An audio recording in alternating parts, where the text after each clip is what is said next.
আচ্ছা বন্ধুরা, তোমরা তো আমার পেজে অনেক রেসিপির ভিডিও দেখেছো, কিন্তু এই রেসিপিটির ভিডিও কি তোমরা আদৌ দেখেছো? যদি না দেখে থাকো তাহলে কিন্তু দেখে নাও। এই ভিডিওটা যদিও আগে শেয়ার করেছি, যখন ব্লগিং প্রথম শুরু করেছিলাম তখনও কিন্তু শেয়ার করেছিলাম, কিন্তু আজকে একটু অন্যভাবেই বানালাম। আর এটা বানাচ্ছি পনির ভর্তা। আশা করি তোমরা অনেকেই জানো, আবার অনেকেই জানো না। যদি না জেনে থাকো তাহলে কিন্তু একটু দেখে নাও। পনিরটাকে আমি একদম গ্রেড করে নিয়েছি, আর এখানে একদম কম মশলাতেই রান্নাটা করব। তার জন্য পেঁয়াজ কুচি, টমেটো কুচি, লঙ্কা কুচি করে নিয়েছি। আর পেঁয়াজটা যত বেশি পরিমাণ দেবে ততই কিন্তু স্বাদ বেশি হবে। আসলে এর মধ্যে কিন্তু কম মশলা বললাম যে তোমাদেরকে, ওই জন্য কিন্তু পেঁয়াজ কুচিটা একদম বেশি পরিমাণেই দিতে হবে। যেহেতু আদা রসুন লঙ্কা মানে আদা রসুন তো কিছু লাগবে না, সেই জন্য কিন্তু এরকমভাবেই বানাতে হবে। এই দেখো, কড়াইয়ে আমি প্রথমে তেল দিয়ে দিয়েছিলাম। তেলটা হালকা গরম করে নিলাম, তার মধ্যে কিন্তু বড় চামচের 1 চামচ বেসন দেব। এই মশলাটা কিন্তু এই রেসিপিটির আসল মশলা। এই মশলাটা তোমরা ভালোভাবে বানাবে, না হলে কিন্তু একদম স্বাদ কিন্তু কমে যাবে। সেই জন্য কিন্তু এইভাবে বানাতে হবে। আর দেখো, আমি তেলের মধ্যে বেসন দিয়ে তার মধ্যে কিন্তু লঙ্কা গুঁড়ো দিয়েছিলাম, জিরে গুঁড়ো, ধনে গুঁড়ো, হলুদ গুঁড়ো, মানে নুন আর চিনি, এই সব দিয়ে ভালো করে মশলাটা আমি কিন্তু নাড়িয়ে নেব। এর মধ্যে কিন্তু আমি পনির বাটার মশলা একটুখানি দিয়েছিলাম, যেহেতু পনিরে আর অন্য কোনো মশলা ছিল না বাড়িতে, সেই জন্য কিন্তু ওই মশলাটাও দিয়ে দিয়েছিলাম। আর এটা কিন্তু প্রায় 5 মিনিট ধরে নাড়িয়ে নিতে হবে।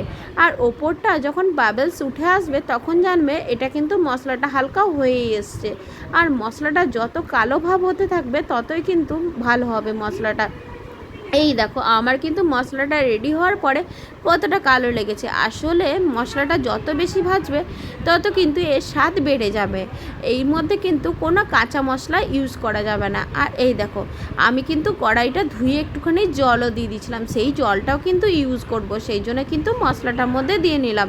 তারপরে কিন্তু কড়াইটা আবার শুকনো করে নিয়েছি, আর এখানে আবার একটুখানি তেল দিয়ে দিলাম। একদম কম পরিমাণে তেলটা দিয়েছিলাম। সর্ষের তেল ইউজ না করলেও পারো, কিন্তু আমি সর্ষের তেলটা দিলাম। একটু সর্ষের তেলে ঝাঁঝটা বেশি লাগে, আর কিন্তু এটা খেতেও ভালো লাগে, সেই জন্য। আর এখানে কিন্তু আমি একটা কিউবের মতন বাটার দিয়েছিলাম। তারপরে কিন্তু গরম মশলা দিয়ে দিলাম, এলাচ, দারচিনি আর লবঙ্গ। তার সাথে আমি এই যে পেঁয়াজ কুচি, লঙ্কা কুচি করে রেখেছিলাম সেটাও কিন্তু দিয়ে দিচ্ছি। এটা আমি বড় সাইজের একটা পেঁয়াজ কুচি করেছিলাম। তার সাথে টমেটো আর লঙ্কাটাও দিয়ে দিয়েছি। আর টমেটোটা কিন্তু হালকা মানে গলে আসবে তখনই কিন্তু পনিরটা দেব। আর যেহেতু একদম কাঁচা পনিরটা ইউজ করছি, সেই জন্যে কিন্তু এটা ভালো করে আমার ভেজে নিতে হবে প্রত্যেকটা মশলা।